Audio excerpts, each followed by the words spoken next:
অচক্ষ নামাজ পড়েই ভেবে বসবেন না যে অনেক কিছু করে ফেলছে। এক চিল্লা দিয়ে মনে করে ফেলবেন না যে দিনের জন্য অনেক কিছু করে ফেলছে।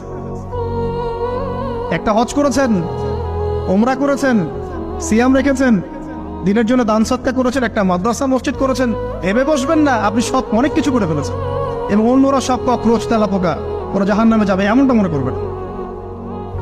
জানি না আমরা যে কার আমলের কতটুকু আল্লাহর কাছে কবুল হচ্ছে।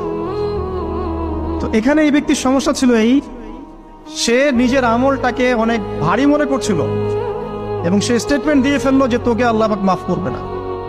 এই একটা কথা মন থেকে বলার কারণে তার ইহকাল পরকাল দুটা বরবাদ হয়ে গেল, সে জাহান্নামে চলে গেল।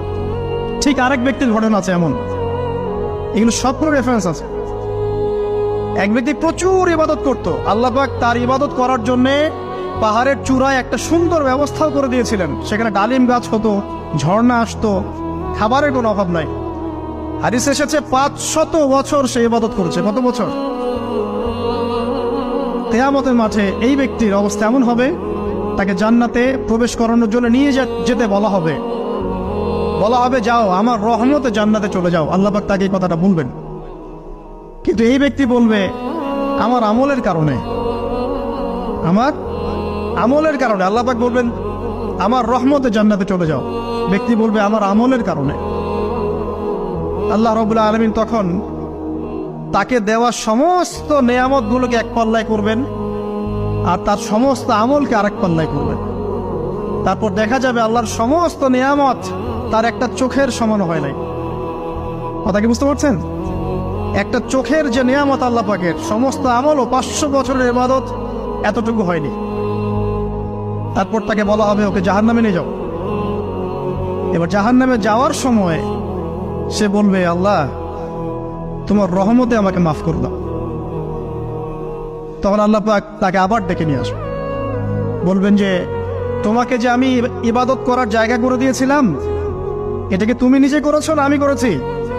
সে বলবে আপনি করেছেন। তোমাকে যে আমি সৃষ্টি করেছিলাম তখন কি তুমি কোন আমল করেছিলে? বলবে না। তাহলে তোমাকে যে সৃষ্টি করেছি আমি, এটা কি তোমার আমলের কারণে? না। তোমাকে সারা দুনিয়াতে এত নিয়ামত দিয়েছি, এটা কি তোমার আমলের কারণে? সে বলবে না। তখন তাকে জান্নাতে প্রবেশ করানো হবে। কিয়ামতের মাঠে এমন অনেক ঘটনা ঘটবে যেটা আমাদের চিন্তার বাইরে। আরেকজন ব্যক্তিকে ডেকে আনা হবে, যে ব্যক্তি একটা দুটা নয় বরং 100টা খুন করেছে। সে 99 জন মানুষকে হত্যা করার পর ফতোয়া খুঁজে বেড়াচ্ছিল যে আমার তওবা কবুল হবে কিনা। একজন আবেদের কাছে গিয়েছে। আবেদ আর আলেম কিন্তু এক জিনিস না। আবেদ মানে যে প্রচুর ইবাদত করে, তার জ্ঞান কম, সে শুধু জানে কিভাবে ইবাদত করতে হয়। আলেম হচ্ছে সে যে শরীয়তের গভীর জ্ঞান জানে আবার ইবাদতও করে। আবার যারা জ্ঞান আছে আমল নাই, সেও কিন্তু প্রকৃত আলেম না। প্রচুর জ্ঞান আছে কিন্তু জ্ঞান অনুযায়ী আমল করে না, সেও কিন্তু প্রকৃত আলেম নন। এবার আসেন, তো এই আবেদের কাছে গিয়ে সে বলছে আমার কি ক্ষমা হবে? আমি 99টা খুন করেছি। সে বলল তোমার আবার ক্ষমা? তোমার ক্ষমা নাই। তখন এই ব্যক্তি এই আবেদকে হত্যা করে 100টা খুন পূর্ণ করলো, ওকেও সে মেরে ফেলছে।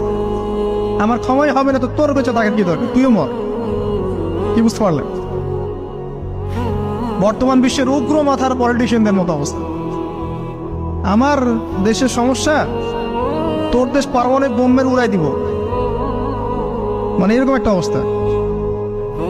তো আল্লাহ রাব্বুল আলামিন এই ব্যক্তির মধ্যে একটা চেতনা তৈরি করলেন যে আমাকে তওবা করতে হবে। সে তখন সার্চ করতে লাগলো আরো কোনো আলেম আছে কিনা। এরপর অনেক দূরে একজন আলেমের সন্ধান পাওয়া গেল। সে সেখানে গেল, তাকে গিয়ে বলল আমার কি ক্ষমা হবে? সে আলেম তাকে বলল হ্যাঁ তোমারও ক্ষমা হতে পারে, যাও তুমি ইস্তেগফার করো এবং এই এলাকা থেকে অন্য এলাকায় চলে যাও। মানে যে এলাকায় তুমি অনেকদিন ছিলে, যেখানে তুমি অনেক পাপ কাজ করেছো, এখানে থাকার দরকার নাই। তওবা করে তুমি অন্য কোথাও চলে যাও, নতুন একটা জীবন শুরু করো। এখানে থাকলে হবে কি